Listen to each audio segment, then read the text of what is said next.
ಒಂದ್ಸರಿ ಭಕ್ತ ಒಬ್ಬ ಕೂಗ್ತಾನೆ ದೇವ್ರೇ ಅಂತ. ದೇವ್ರ ಪ್ರತ್ಯಕ್ಷ ಆಗಿ ಕೇಳ್ತಾನೆ ಏನ್ ಬೇಕು ಅಂತ.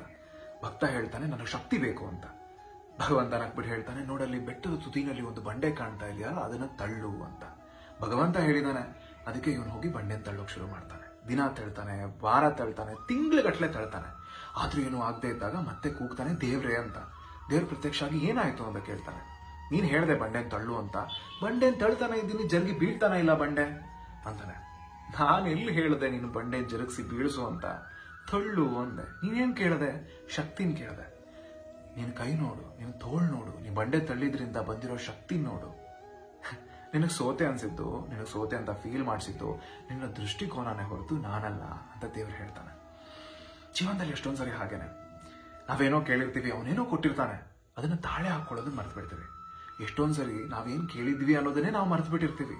ಸುಮ್ಮನೆ ಅವನನ್ನು ದೂಷಿಸ್ತಾ ಇರ್ತೀವಿ. ನಮಗೆ ಸಿಗ್ಬೇಕಾಗಿದ್ದು, ನಾವು ಕೇಳಿದ್ದಿದ್ದು ಏನೋ ಸಿಗ್ತಾ ಇಲ್ಲ ಅಂತಂದ್ರೆ ಇನ್ನೇನೋ ಉತ್ತಮವಾದದ್ದು, ಮಹೋನ್ನತವಾದದ್ದನ್ನ ಆತ ಪ್ರಿಪೇರ್ ಮಾಡ್ತಾ ಇದ್ದಾನೆ ಅಂತ ನಾವು ನಂಬೇಕಾಗತ್ತೆ. ಅದಕ್ಕೆ ನಾನು ಯಾವಾಗ್ಲೂ ಹೇಳೋದು, ಇವತ್ತಿನ ಬಗ್ಗೆ ತಾಳ್ಮೆ ಇರಲಿ, ನಾಳೆ ಬಗ್ಗೆ ನಂಬಿಕೆ ಇರಲಿ ಅಂತ. ಅವನ್ನ ದೂಷಿಸೋ ಯೋಚನೆ ಬರೋದಕ್ಕಿಂತ ಮುಂಚೆ ನಾನೇನ್ ಕೇಳಿದ್ದೆ, ನನಗೇನ್ ಸಿಕ್ಕಿದೆ ಅನ್ನೋದನ್ನ ನಾನು ಕರೆಕ್ಟಾಗಿ ನೋಡ್ಕೋಬೇಕಾಗತ್ತೆ. ನೀವು ನೋಡ್ಕೊಳ್ತಾ ಇದ್ದೀರಾ? ಯೋಚನೆ ಮಾಡ್ತಾ ಇದ್ದೀರಾ? ಯೋಚನೆ ಮಾಡಿ.